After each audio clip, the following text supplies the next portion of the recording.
Brooks with Moncus Park Executive Director, and she's going to take us on a tour of the progress of Phase 1, which will be done in spring of 2019. Let's go. So up here in the front, we have about 6 acres. The majority of the park is behind the coulee off of Johnson Street. One of the things that we plan on building up here is a beautiful farmers market pavilion. We're gonna have the formal entrance, so same area that you used to drive in to get to the farmers market will be our kind of official entrance off of Johnson Street. And what you see in these big brown pads on either side of the coulee is our bridge approaches. And this existing bridge will be decommissioned to be the pedestrian access for the park.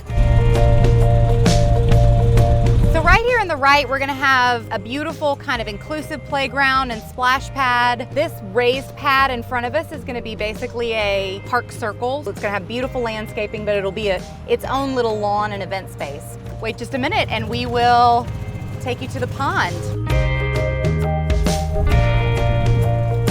Isn't it amazing? Here we are. This is gonna be the amphitheater just to the right. We haven't designed the amphitheater yet, but I think a really cool opportunity that I've seen in some parks elsewhere is like maybe kind of a two-facing amphitheater so that you could actually like get in a kayak and watch a movie or something like that. How fun would that be? And then this ramp down is the new kayak ramp. This pond has 4 different fingers that'll be really fun so you can kind of, explore all the wetland gardens. There's a couple of islands where you can see it raised up. So will they be stocking the pond? Yeah, we've talked about stocking it so you can go fishing, and we'll have, kind of kayaks and paddle boards and stuff that you can rent. And it's about a 4-acre pond, so I think it'll be really fun for families to come out here and just, get out on the water for an hour or two. And then just across that pond finger is the Great Lawn, where they're kind of stockpiling some of that topsoil right now.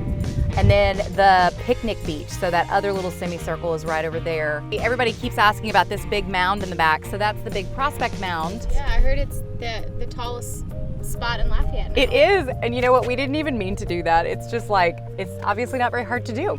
Yeah. We just installed a time-lapse camera up there, and so if you're interested, go to our website and you can kind of check out just the most amazing view that you'll have as soon as it's complete. So it's really beautiful. That'll be fun to watch. Yeah, for sure. And then all the way around this whole front half of the park is going to be a beautiful running and biking trail. And we have 2 different types of trails. One is going to be concrete so that, you can bike on it. It doesn't kind of, get messed up. And then there is going to be essentially like kind of a gravel trail within that concrete trail. And of course, we'll have tons of pathways all up in here so that you can get to all these great features. This is going to be the parking lot, so essentially we're trying to tuck the parking right underneath the power lines. They're both not very pretty, and so why not put them together? But there will actually be a beautiful feature in the middle of the parking lot. We have a wonderful rain garden that's going to harvest all of the stormwater, put it through a series of terraces so plants can clean out all the pollutants from our cars, and then dump clean water basically into a ravine that feeds the coulee. And then the dog park is going to be there and kind of like looping within these woods a little bit. It has a lot of seating for the owners, lots of shade. We've got lots of big trees and beautiful landscaping. It's going to be a really fun dog park. So let's go check out some of this construction equipment. Yes. Because it's amazing.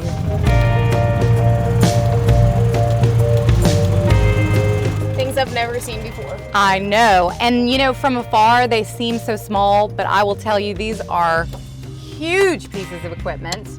These tractors are pulling pan scrapers, so they have 2 functions. One, the bottom of the pan can kind of open up and actually scrape the topsoil or kind of help shape the ground. The other function for it is if you have a big excavator that's like clawing out a bunch of dirt, it can top load. It essentially is just a big dump truck. And these excavators are really cool.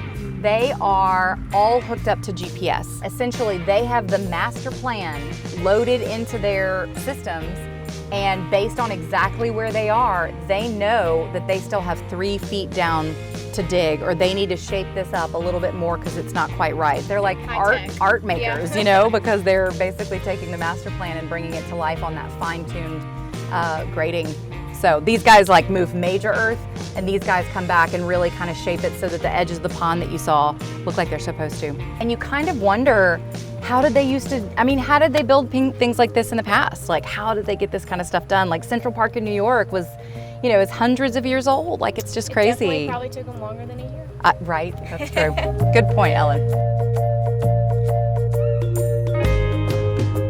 All right, that about wraps it up for the construction phase 1 of Moncus Park. Thank you so much, Evie, for taking us on a tour, and tell everybody where they can find more information about the park. You can always visit us at our website, moncuspark.org, or you can also follow us on Facebook, Instagram, Twitter.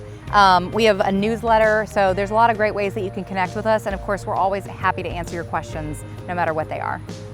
All right.